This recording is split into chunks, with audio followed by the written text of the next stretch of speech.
everybody. Welcome to the Johnny I Pro Show. I have here no other than Sheldon Jean. Welcome to the show. What's up, brother? It's about time. We're going to say, bro? How's life? Tell me what's new. I'm good, brother. Just getting ready for this Maple Leaf show. We're going to talk about that. For sure. Now, I got to ask, man, once we get started, now, what got you into wrestling?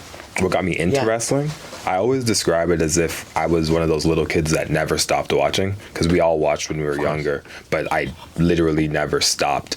But what specifically got me in, like what match, what wrestler, my earliest memory is, I believe it's SummerSlam 2000. It was a triple threat between Triple H, Kurt Angle, and The Rock. Okay, yes, I remember that one. Yeah, right? Yes. And I had an older brother, so I'd just be in the living room watching with him. He's got 5 years on me. And that was my first wrestling memory in terms of watching. But what actually introduced me to wrestling was No Mercy, the video game. That icon, N64? Yeah. Yes. Was it out on anything else? No, I think it was N64. Yeah, N64. Most iconic. No, WWF, No Mercy. And how about WrestleMania 2000? I liked it, but like No Mercy was different, bro. No Mercy was different, and I know everybody thinks that they were the best at it, and they played it the most. Me and my boys, my brother, we played that thing incessantly. Yeah, can't get better than that. Yeah. Who were your favorites growing up, like wrestlers, if you could choose?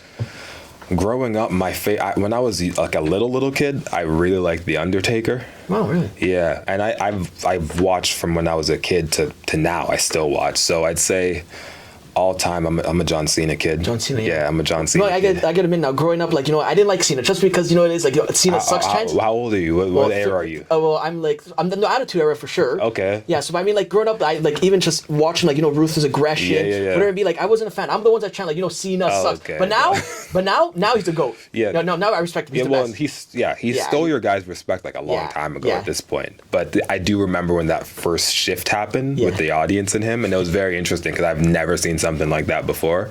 But yeah, I'm a John Cena guy. But it's in terms of what wrestler made me want to start wrestling, though, it was actually CM Punk. CM Punk? Yeah. Wow. You don't get that answer a lot. No. But I own it. Yeah. Now, what was CM Punk that you just liked, that you grasped onto it? He made me realize that I could be myself and be a wrestler.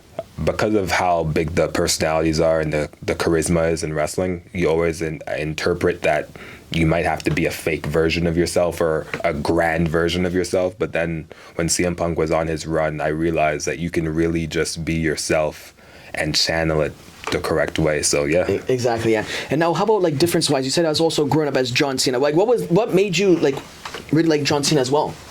Well, I was a kid, right? So he was my favorite superhero. But man, he works hard. Yeah, that's straight up. He works hard, and every aspect of the game, he's very strong. His promos, I'm a big promo guy. I love dialogue, whether it's in drama, TV dramas, pro wrestling, or just like speaking on a stage. And I think he's as good on the mic as anybody that's ever been on the mic. So that's really what resonated with me, was just his ability to speak in any given situation. How about his whole heel gimmick? Did you like it? Did you even see that coming? I never seen it coming. Did you see it coming? I was there. Yes. I got RKO'd that day. Get out of here. I got RKO'd that day. What? It was a pretty wild day for me. What, is it like on video footage or whatever? You think Randy just did it in the back with no one? So you're like on the... It was in the ring. I got RKO'd. So I'm going to show this footage after this. I'm going to try to combine I don't know how that works. But yeah. No, I was there. I got RKO'd that day. And I think I saw Triple H mention something along these lines. Even if you saw it coming when it was about to happen, nobody saw it coming that day. No. When the pay-per-view started, when the first Elimination Chamber started, until Rock was in the ring, Cody was in the ring, and Cena was in the ring, that's when you start to think like, oh, no. And then it's too late. You kicked them. So, yeah, I love it. Yeah. I honestly love it. Now, were you pissed off for, like, say, Cheese that at Mania, The Rock didn't show up?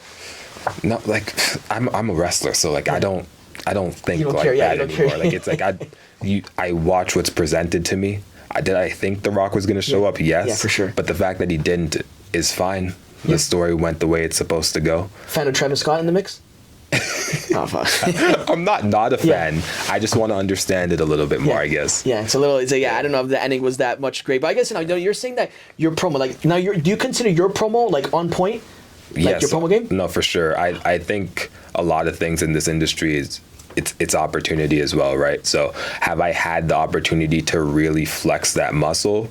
not as much as I would like to. But if you look back at the last MLP show, like the Mayhem show, I got to cut a lot of promos leading up to it. I'm not sure if you saw them. And it's not that I'm proud of them. I know I'm capable of it. So I do think I have a very strong promo, and that's inevitably what's going to set me apart once these opportunities continue to come. And they have been so. Now, I guess like right now, if you had like 10 seconds about the Gauntlet Saturday, if you had to do like a promo right now, like would you? I'll do what you're asking me. But before I do so, like when you say promo, I feel like you're referring to like you want me to look in the camera and say, "Hey man, I'm gonna throw everybody over the top rope." But in reality, what's gonna happen is people are coming to this Gauntlet to watch Matt Cardona. They're coming to watch Bishop Dyer. They're coming to watch Billy Gunn. They're going to leave talking about me. Okay. They're going to leave talking about me. And that's whether I want it to be the case or not. Yeah. I said it leading up to my last match at MLP. You can't force people to like you, but you can squeeze respect out of them. And that's exactly what is going to happen, whether I want it to or not. So it's not a promo. It's just reality. Wow. And the best part about the Gauntlet is, especially when you're someone that's referring to opportunity and things of that nature, is that I don't have to beat these guys one-on-one to prove that I'm better than them or I'm at the same level as them. I can just outlast all of them. They're all going to be there at the same time. So there's going to be a lot of eyes on the Gauntlet. So what better place for somebody like me to shine? Could have said it better right there. I love it. I guess now, when you were growing up and say your trainers, you had obviously Dyson Dukes, Johnny Bravo, then Scott D'Amore. Yes, now, what have you learned from each and every one of them that you take on till today? Well, all three of them? Yeah. So Tyson was my initial trainer, but he moved away like 3 or 4 months into my training. But I always tell people until this day, like my first lessons just in terms of how to hold a specific submission or footwork, that's from Tyson. Like there are things that he mentioned to me that I still remember, and it's just a matter of being calm and the sureness in your movements and having confidence in your movements. As far as Johnny Bravo, he was, I can't say it enough, but like he was the biggest part of my training. Like he was always there, and he really took a liking and a focus onto me, and it was extremely motivating, because when somebody believes in you, like obviously I wanted to be a wrestler and I was going to always do it, but when someone believes in you and believes in your potential, especially when you feel as if you're overlooked a lot of the time, like it's invaluable. So he was always there just as like a player's coach, if anything. And then Scott, just a pro and has seen it all. So even you'll even learn from Scott when he's not trying to teach you, just because he's been around the best for a very long time, and he's still in it. It's not like he's done. He's still in the game at a very high level in his own field. Therefore, it's very easy to extract from everything he says. So I couldn't just boil it down to one thing that Scott has taught me. Exactly. Now I gotta say, now your opportunity that you got in Noah. Let's talk about that right there. That was kind of crazy, because I was so new into my career when I went to Noah. I had only had 12 matches here in Canada, and then I got invited to go over there. Long story short, Noah was coming to Canada to hold some sort of tryout, and leading up to the tryout, the president showed up with like one of his star students. The guy wrestled at the last MLP show, and they ran this like special practice before the tryout, just like individuals. And I hijacked the practice. I just showed up even though I wasn't invited, because apparently it was top guys only, but Sheldon wasn't invited. And fair enough, I was only 12 matches in at the time, but I should have been invited to that practice. And I just showed up, and long story short, at the end of the day, the president of Pro Wrestling Noah came up to me and he said, "I want to bring you to Japan." And then the rest is history. I was a young boy in Japan, did all those 500 squats, the 300 push-ups, all of the bumping, all of the rolls. Every single day I lived at the dojo. I carried bags, long bus rides, all of it. And I don't, it's funny because I don't talk about that a lot, but I was legitimately a young boy. And anybody that has been to Japan and have seen what those young boys do, they'll tell you that it's exactly how it's advertised. Exactly. Now, if you could pick now your fondest moment in Japan, what would it be for you? My fondest moment in Japan? Well, besides the food, I loved the food. In terms of wrestling, there was a point where I was walking into Cody Hall, like the famous little hall in Japan, right by the Tokyo Dome. And it wasn't the first time I wrestled in there. It was the second time. It was like the second tour I was on there. And during the entrance, I was tag teaming with Cody Hall, like Scott Hall's son. Yep. And I was just walking during the entrance. I looked around and I just said to myself, oh, wow, like I'm really here. Yeah. Like I'm actually a wrestler. And I was only like 19 matches in. There was a point where I had more matches in Japan than I did in Canada. What? Yeah, it was an insane experience to receive at that preliminary point in my career, for sure. And how was that teaming up with Cody Hall, Scott Hall's son? It was very weird at the beginning. Just because I know Scott Hall, you know, like I knew of him. He was in No Mercy. Like I played with Scott Hall. Like I used Scott Hall all the time. So it was. I met him. Like I didn't know he was there prior. I met him there. We became good friends. Two only English-speaking people there. So he became very necessary and my guy. Yeah. Whether I wanted him to or not. So no, it was cool, and just he was also learning too. He was still new into his career, so he was a big part of that experience. How long were you in Japan for? I lived there for 3.5 months. Wow. Yeah, brother, when there's no one else that speaks English, it's a long time. And when you're doing the 500 squats, the 300 push-ups, that's a long time. So it felt as if it was 6 months, but 3.5. Is that like traditional young boy training when you're a foreigner? So yeah, that's what I did. And I gotta say, now you're from originally from Ottawa. Born and raised in Ottawa. Now how's like the wrestling scene in Ottawa right now? The wrestling scene in Ottawa, that's a good question. The wrestling scene in Ottawa is very strong right now. We got C4 wrestling out there in Ottawa, and it's weird because it's not really talked about amongst Canada, but C4 is like one of the longest running consistent indies in the country, and it's not like there's 50 to 100 people, which is fine. Like C4 really draws, and they run monthly. And if you look at the names that have been through C4, like I was on a show there with Cody Rhodes, MJF, Keith Lee's been there. So many people have been there. So C4 has always been running strong, but like as of late, it's been really good. You have Evil Uno, who's also from that area. You have Stu Grayson, who's also from that area. There's a newer kid named Junior Benito. He's very good. And so like we have a lot of guys that are good. Like even though my wrestling is from Windsor, it's weird. Like Windsor's like my wrestling hometown. Ottawa's my real hometown. So you trained in Windsor? Yeah, that's with Scott and Tyson and them. Makes sense, yeah. Yeah, and Ottawa's my real hometown, but I represent both just because Ottawa's wrestling is so good right now. And whenever I'm there visiting family or wrestling for C4, I always go to the dojo to train there. Now, if they told you like now, if you had to like say like make it your entrance, would you say find it out of Windsor or find it out of Ottawa? I am from Ottawa. Yeah, for sure. I'm not from Windsor. Now, I gotta say now, I have just some iconic matches. Now the tag titles that you got with Michael Von Payton. Let's talk about that right there, that match. I believe that was way back 2018 or something. Yeah, that's a long time. Way archives, yeah. Yeah, so MVP, Michael Von Payton, shouts out to MVP. He's a vet at C4, was a veteran at C4. He had been there like 20 years. There's posters that resurface every year on like Facebook where it's him and Kevin Owens, like when MVP was a top guy back in the day.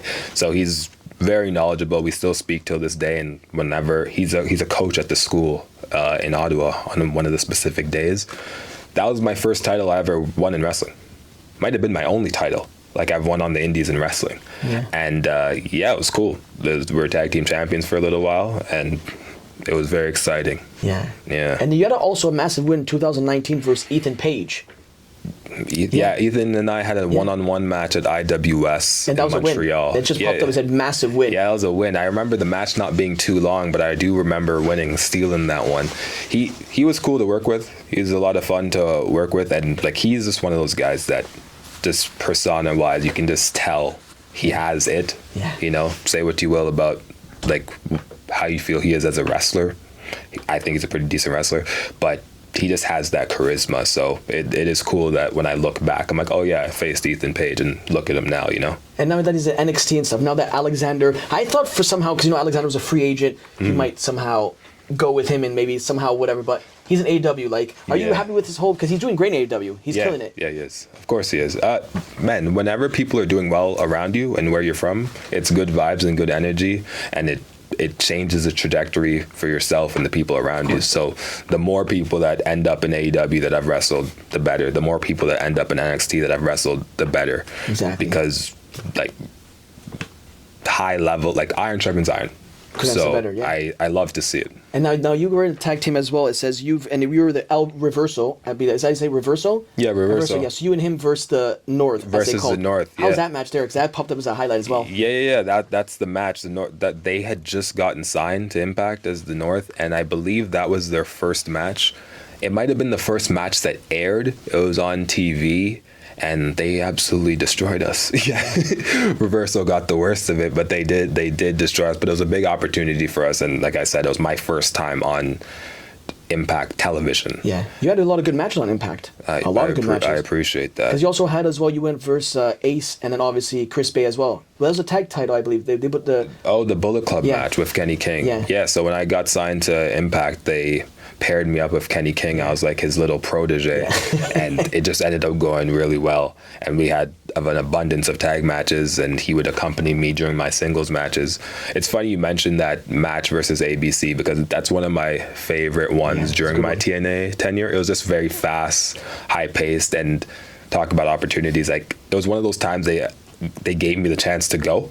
Yeah. And whenever I get that opportunity to go, like I swing as hard as I can. So it was fun for me. It's like, and now when you see that, as you obviously call, this really inspiring story, how he got injured and now he's like came back and stuff. Like, what is your whole take on that right there? Like, you're referring to Chris Bay? Yeah, shouts out to Chris Bay. And the thing is in wrestling, it's inevitable. We're all going to get hurt. Somehow. Knock on wood, hopefully nobody ever gets hurt again. But it's unfortunate and it's scary. Yeah. Especially when you know somebody. And like, I'm not super close with him, but like me and him are boys. Yeah. Obviously, I sent him a message and we speak online here and there.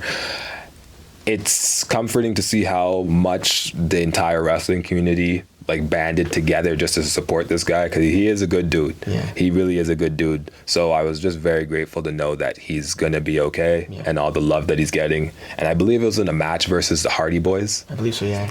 If I'm gonna get hurt, I want to get hurt in a match versus the Hardy Boys. Like, I don't want to get hurt, but if I'm going to, it's a tag with the Hardy Boys. Yeah, it makes sense. There you go. Now I gotta say, Kenny King, you had mentioned as well. Like, what did you learn under his wing that he took you at such a young age?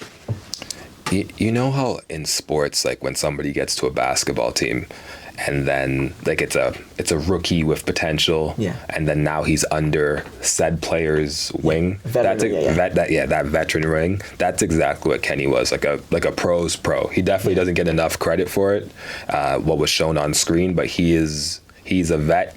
He's a pro. He's very smart, very comfortable, and that's what I got from him. It wasn't so much any sort of X's and O's in the ring. It was more so just how to carry yourself backstage, how to go into matches, how to view matches, how to view the business in general. Like, a very smart guy. We've had some very good conversations about the wrestling business and just the future, and him and I are still in contact. So he actually was a big part of my tenure at TNA, and he helped me immensely, because I don't think many people have my specific style of swagger and in ring. Like the aura, you have that aura when you come out. Yeah, right. Yes. But he's one of those guys that he has a similar aura in his own path, and like I'm very grateful they put us together, and I was able to learn from him. Exactly. Now I got to say, now you had a feud with Joe Hendry. Oh yeah. Yeah, you had it, and now you just let's start. We'll get into that. Now you also fought him here at Rebel for that digital championship. Yeah. Now I remember I was there in attendance. Great match. I got to say, now that whole feud, and now to see the star that he's become. Did you see this coming? This is gonna sound crazy. Yes. Yeah. I consider myself someone that has that it factor, that has that aura, as kids will say. And it's when you have that, it's very easy to spot when it's in somebody else. Yeah. I told my brother the day after that match, when I was standing across the ring from him, and this is when he was just digital media champion, that I could tell that this was a guy that is a star. Like, you always hear about it. Oh, they have it. This person's a star. But with all the lights at Rebel, everybody making noise, because it was a loud match. Yeah. With everybody making noise, I looked at him, we made eye contact, and I was like, oh, this guy's a star. Yeah.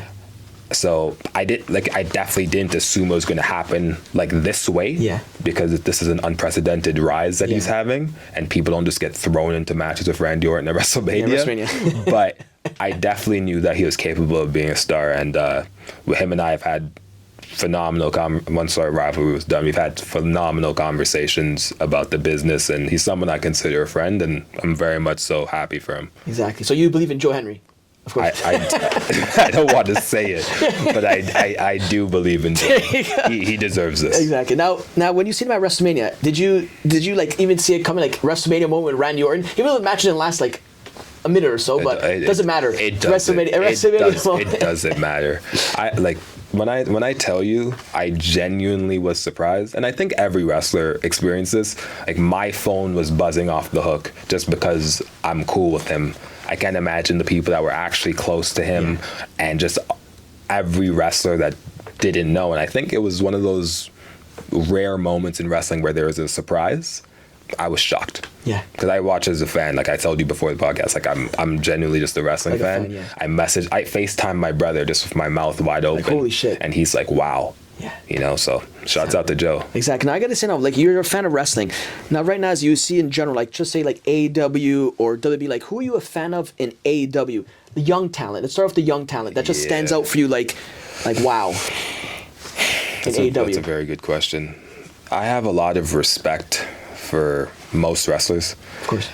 And in wrestling, there's a lot of people that are very good at the craft and good at wrestling. But I don't particularly believe everybody has something to give. I think there's a difference. It's like you can be good at wrestling, but you don't necessarily have something to give in the sense that you can help the show make money. Yes. People are paying to see you, etc. It's deeper than just having a good match. And under those parameters, I have to say, like, I'm an MJF fan. Wow.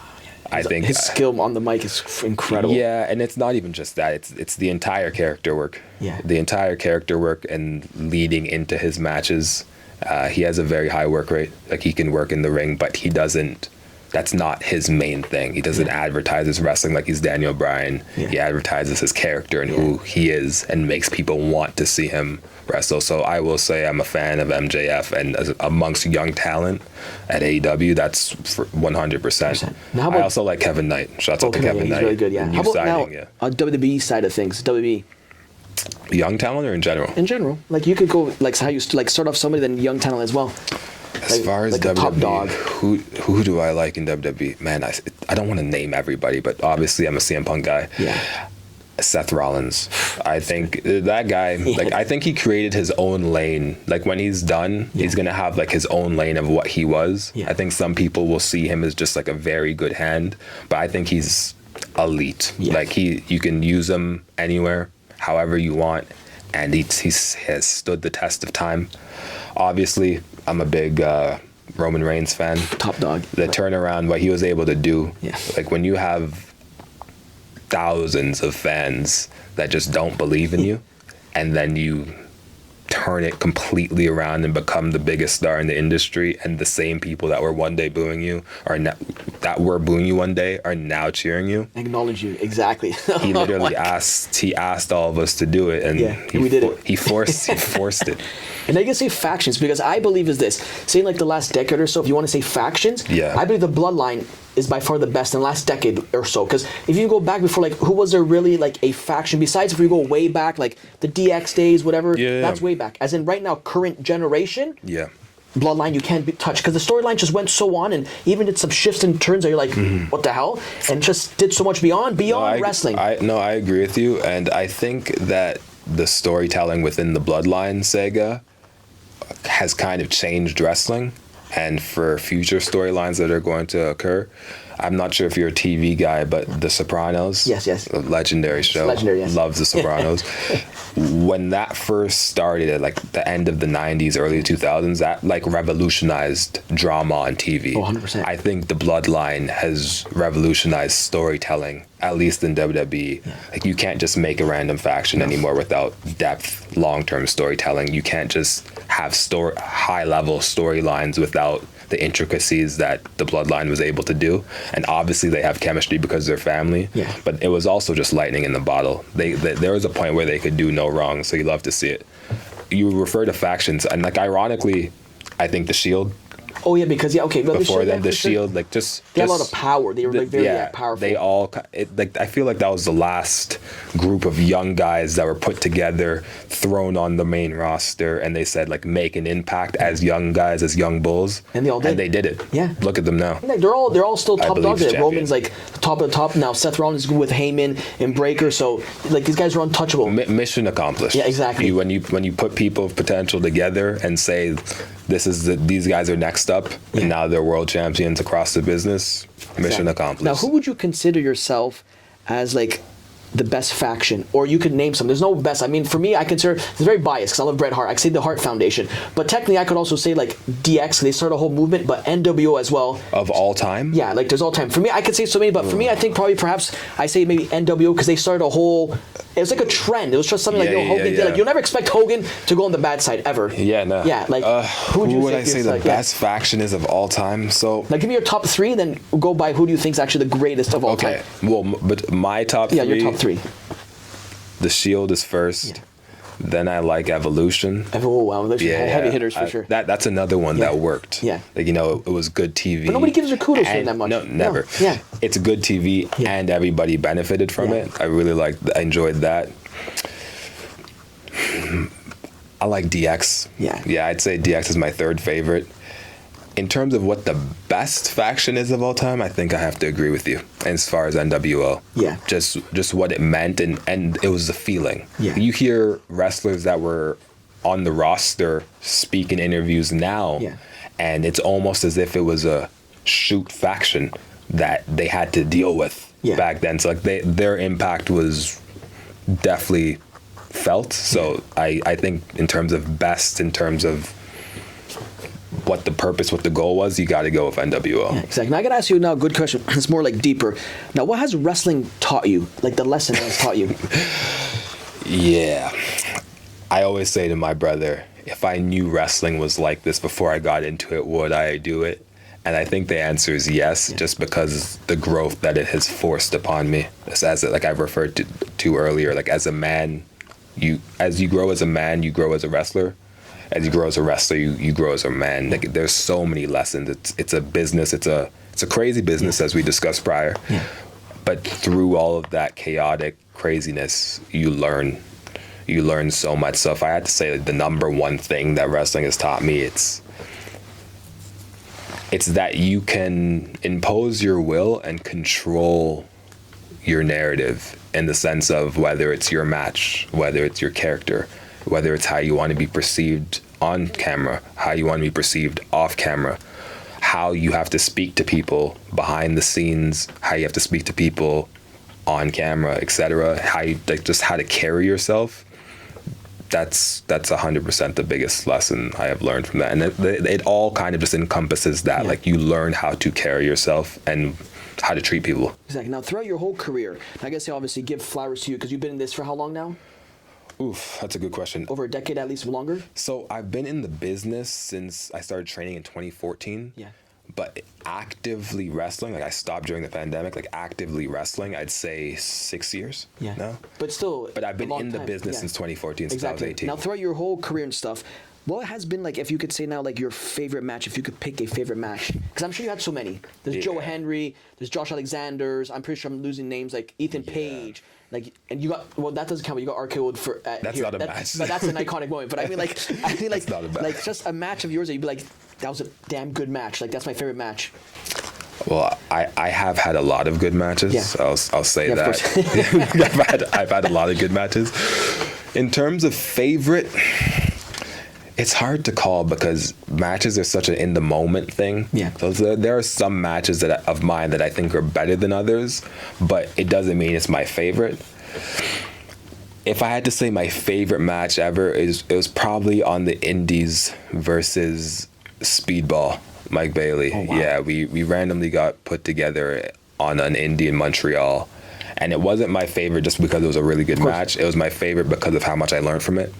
I tell him, and I always tell people, like, that's the match that changed me as a performer, just because I learned a lot about the layers, about the crafting, about structure, just from that, because I'm facing a very high level guy. Yeah. So he just broadened my horizon in my mind.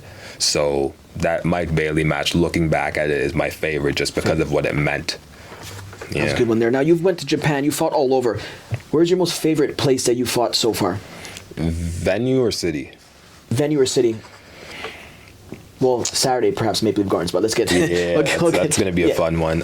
Honestly, man, I'd have to say there's something special about those Windsor shows. Yeah. Unless you have seen them, it's one of those things, if you know, you know. When you wrestle for BCW there, it feels bigger than the indie. When you're wrestling on MLP there, it feels humongous. TNA, when it was there, feels grand. There's something special about Windsor, and maybe because it's my wrestling hometown. So it has a different... You know, it has, like, I'm biased. But outside of Windsor, where I'd say my favorite place to wrestle, Osaka, Japan.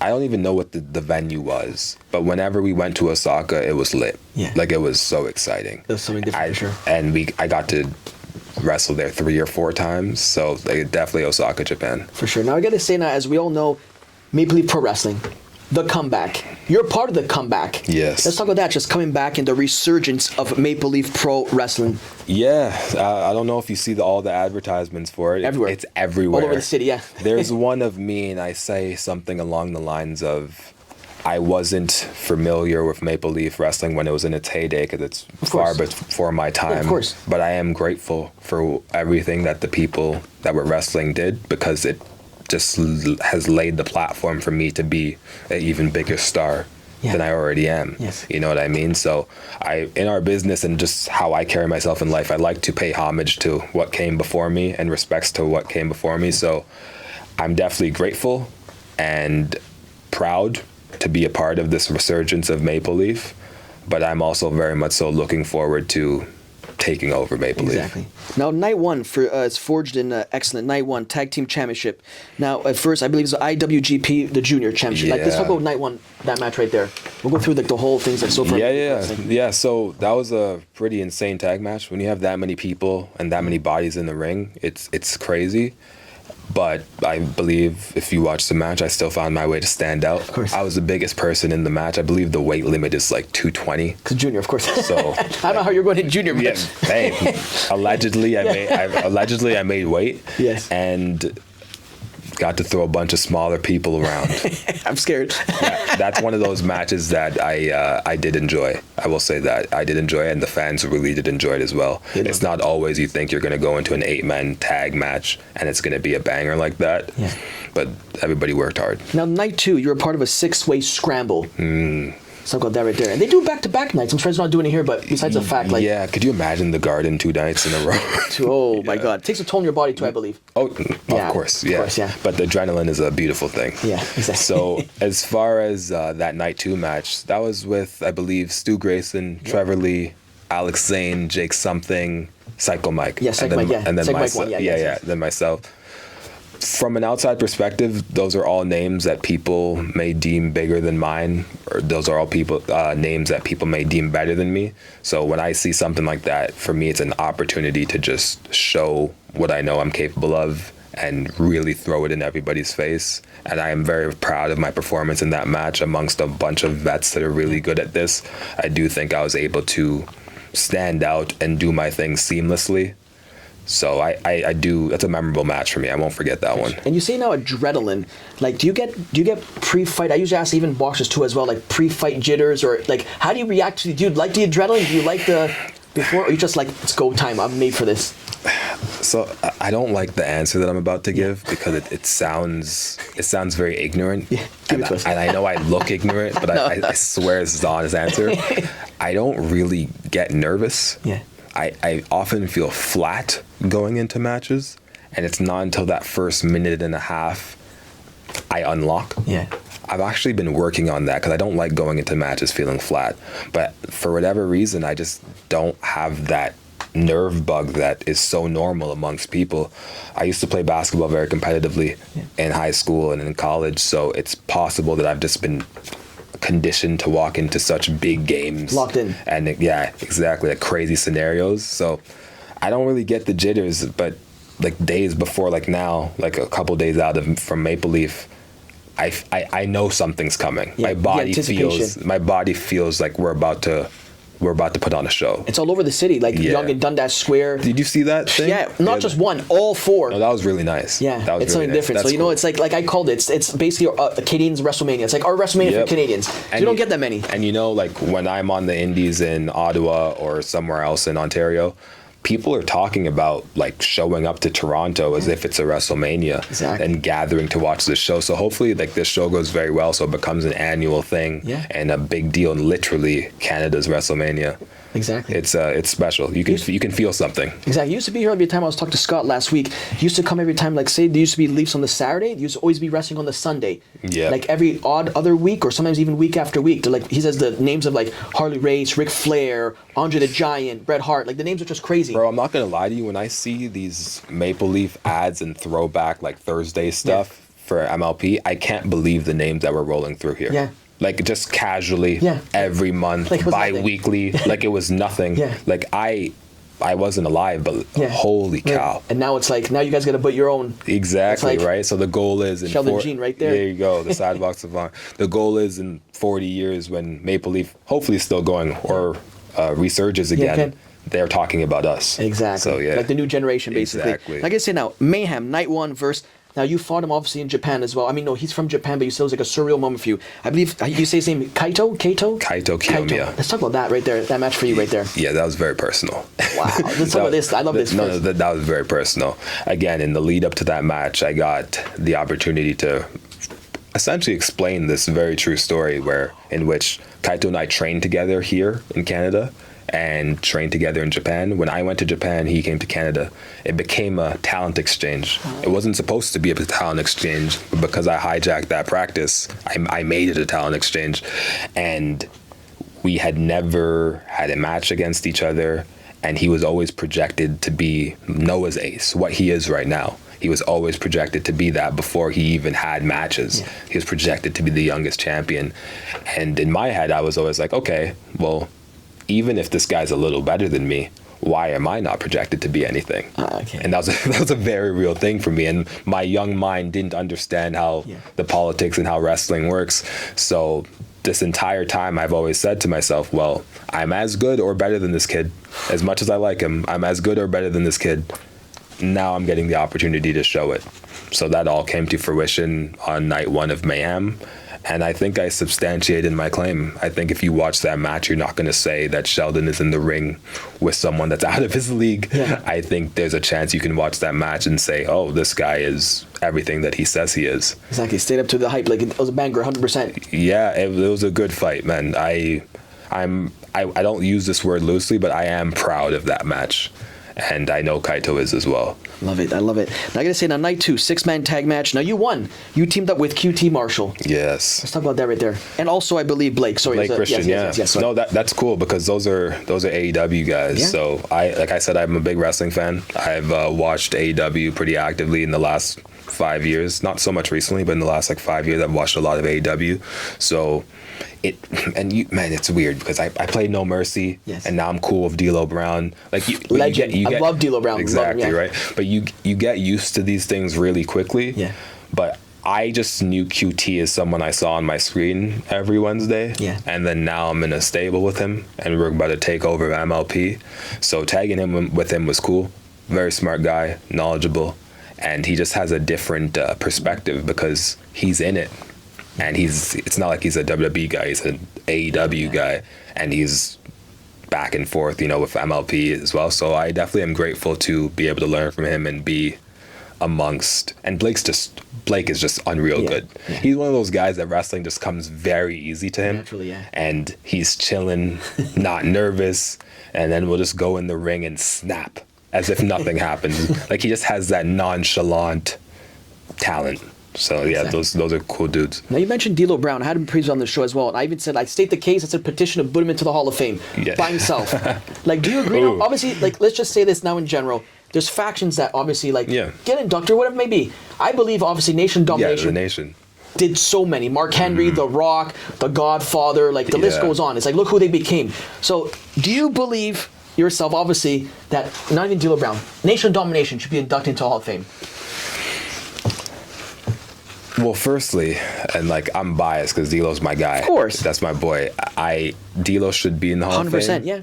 And you're not going to get me saying the nation shouldn't be in the Hall of Fame because I think the cultural impact was, look, we still talk about this till this day. Yeah. And within all of the members, you could argue that they could go in individually.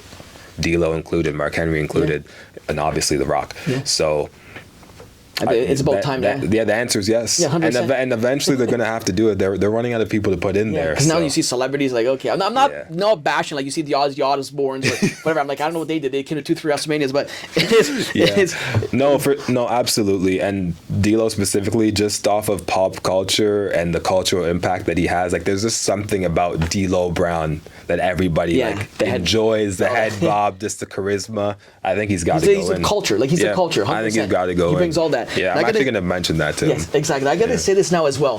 Now, how they haven't inducted now in the Hall of Fame matches. They had obviously Bret Hart and Stone Cold.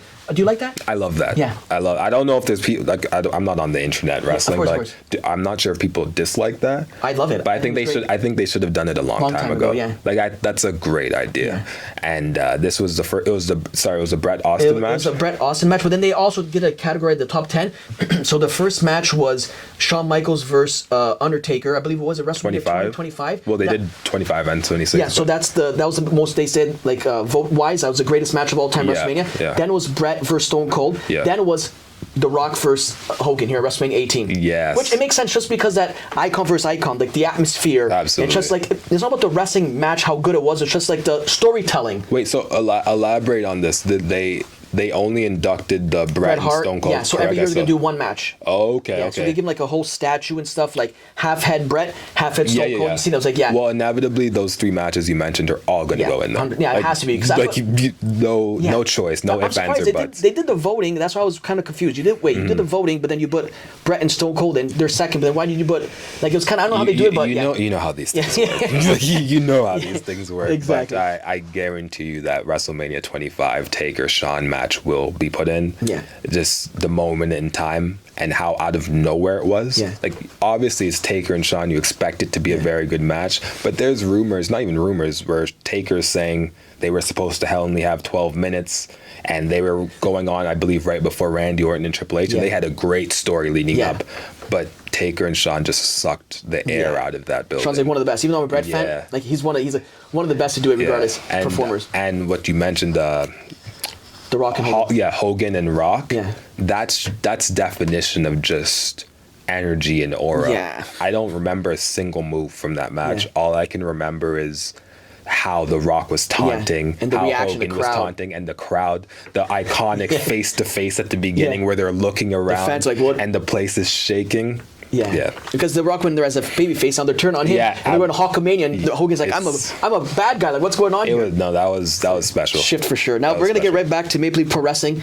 Now, this Saturday returns to Maple Leaf Gardens. Yeah. Doesn't get any bigger than that, especially here itself. Like the mecca of wrestling in Canada, Maple Leaf Pro Wrestling at the Maple Leaf Gardens. Mm-hmm. Let's talk about that. Now, you're a part of the 20-man gauntlet match. Yeah. Now, talk about that right there. Now, what do we expect from Sheldon Jean in that match?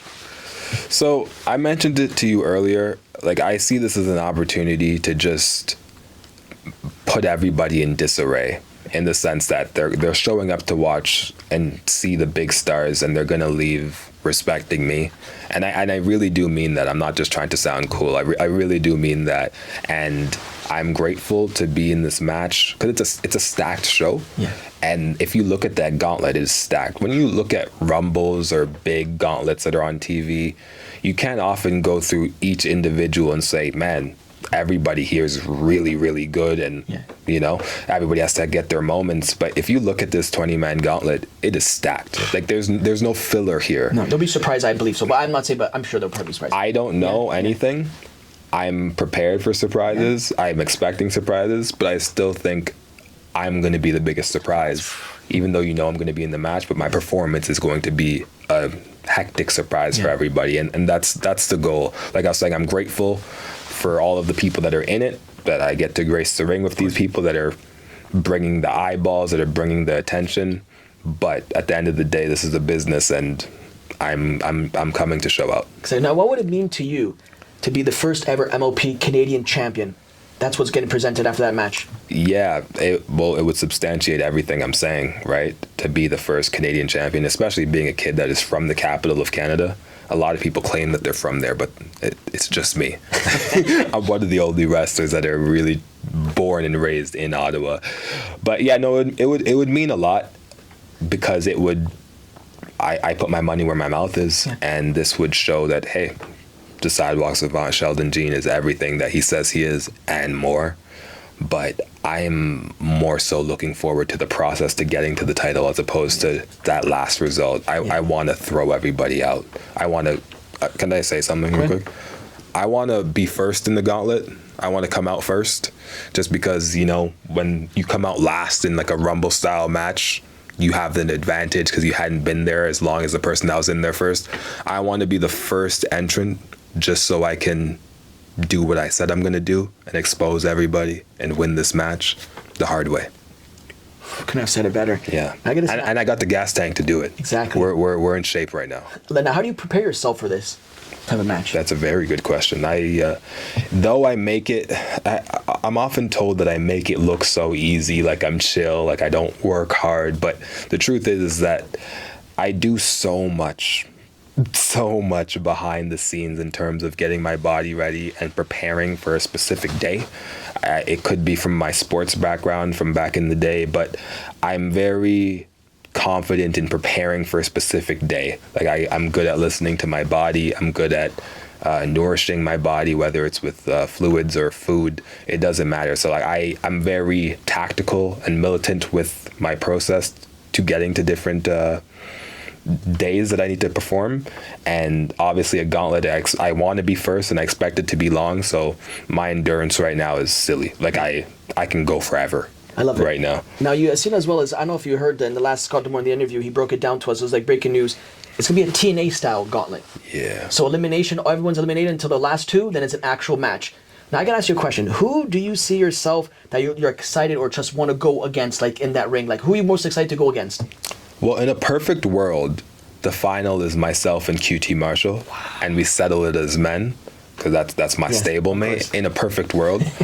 But honestly, it's the same as the whole dream match question. Everybody asks this. I don't have dream matches, and I don't have anyone particular I want to kill everybody. I was going to ask you that. That's like everybody asks this, and that's cool. I'm not a dream match guy. I'm not a dream matchup guy.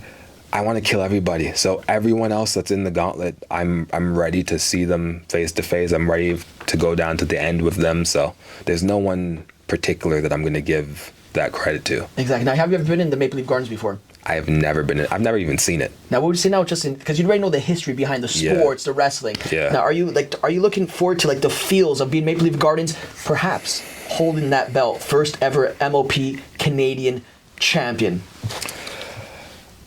I can't say it any better than what you just said. I like big stages. Yeah. I like the lights. I like the camera, and I like the whole game. Everything. This is the biggest stage we have in our country on the biggest platform that we have in MLP. This is Triller TV. This is everybody and their moms coming to watch. It doesn't get bigger than this, and this is what I live for. Exactly. Like literally, this is what I prepare for. This is all I think about every day of my life.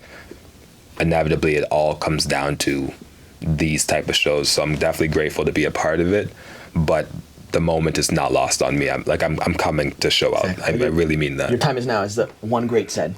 I'm not going to say that, but it's nice of you to say. Exactly. Guys, it goes down Saturday. Obviously, get your tickets, Ticketmaster or Triller. You can watch it on pay-per-view, all that good stuff. Now, as we're winding down, now I got to ask you now, your Mount Rushmore. People, they love it. The fans love to hear this. Now, you want to do to switch it up now. Since a Canadian to a Canadian, your Mount Rushmore of Canadian wrestlers. Because you're gonna get your typical Austin, The Rock, Undertaker, Hogan's. There's the Canadian Mount Rushmore. All time, eh? Yeah. Okay, that's a good one. Bret Hart has to be there. For that. Okay, there you go. Bret Hart has to be there. Like there's no denying it. Then I'd say, personally, I think Edge is there. Yeah, that's my favorite. Yeah, those two are my favorite. I think Edge has got to be there. the thing about Mount Rushmore, it's not just who's the best. It's impact. It's impact, right? Yeah. That's like, his rated R superstar. Besides the fact that he was with Christian, Yes. that just shifted a whole absolutely. cultural Absolutely. did something really different. Yeah, it's impact and what they did. Like, and if you're asking Canadian, so it's for the country too, right? So Brett, Edge. Oh, this is a tough third spot. I will say, I'm going to give it to Josh. Alexander. Yeah, I think in the modern day, like, he might not have, as of yet, gone as far as a couple of the names I've said, but in the modern day, there was a point, like when I first started and I was on every pre-show and setting up rings, this guy was working so hard, having insane matches, sometimes for no reason, everywhere in this country, everywhere in this province. And I think that he, in a way, saved the culture in the modern day. I think he really did save the culture, and I would not say that if I didn't believe it to be true. And when we're talking about Rushmore, we're talking about impact, right? Yeah. So who know, if we don't have Josh in the last 10 years, who knows what the Ontario scene really looks like? Can I say it better? And then as far as a fourth,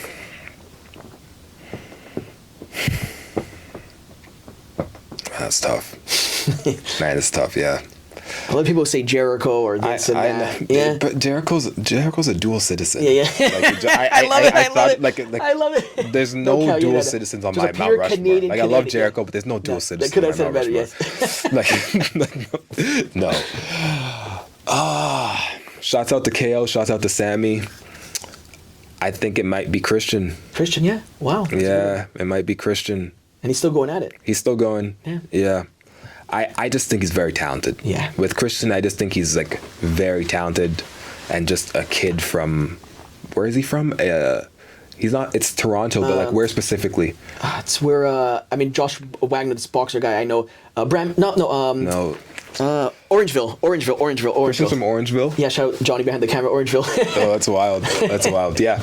Just a random kid from Orangeville. But they consider Toronto still, even Edge. I consider everything that you guys call the GTA Toronto. There's nothing stranger than when you talk to a girl, you're like, where are you from? And she's like, I'm from Etobicoke, Sheldon. You're like, what's Etobicoke? Yeah. You're from Toronto. Stop being weird. You're not from Brampton, you're from Toronto. You're not from Mississauga, you're from Toronto. Like, I hate that. But I said it better. Yeah, Christian, just super talented. Those are your four. Brett, Edge, Christian, Josh Alexander. Correct. Wow, can I say it better? Now, I know you already said about your dream match. I'm going to switch it up for you now. I'm going to switch it up before we get into the end. You better switch it up. Now, who would be your dream teaming up with?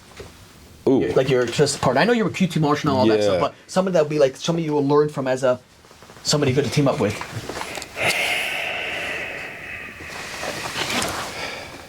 My dream tag partner, like I'm a one-man show, especially at this point in my career. Like I thrive off being alone, so I'll preface with that.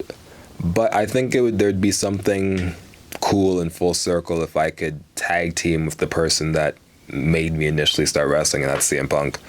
That would be some cool, I just think it'd be full circle, and there's nothing more I can say. Like that would be it. You're for sure. Yeah. I guess now, last question now. When it's all said and done, what do you want the fans to remember Sheldon Jean as? In this day and age, a lot of people are given narratives that they do deserve sometimes, and sometimes that they don't deserve. At the end of the day, you can't really control what people think of you. And my thing is, if I could say one thing I would want them, if I had it my way, that I would want them to remember me as or know me as, it's just a dog, man. Someone that just was about it, was about big matches, was about cutting a promo, like just someone that got their hands dirty when they were in this business and did it at a very high level and was very game for any circumstance and for the big stage. Couldn't have said better. Now, last thing before we sign out, message to the fans. Obviously, Saturday they're going to get into when they're going to watch you. But now to the fans that have been supporting you for about a decade or so, what is your message to them? Yeah, so if you've been supporting me, obviously I appreciate it. But at the same time, now's the time. If you want to continue to support, tune into every MLP show that occurs, specifically this Saturday at the Maple Leaf Garden. because I am at my best as a wrestler, I'm at my best as a performer, and I'm also at my best as a man. I am in my prime, and I plan on sustaining this prime for a very long time. Therefore, what I'm doing now is what's most important to me. So if you guys have supported me this far, I appreciate it. But tune in this Saturday to MLP. It's going to be a good one. Couldn't have said it better. My Sheldon, guy. Appreciate you. until next time, Much blessings, more love. success to him. See you guys soon.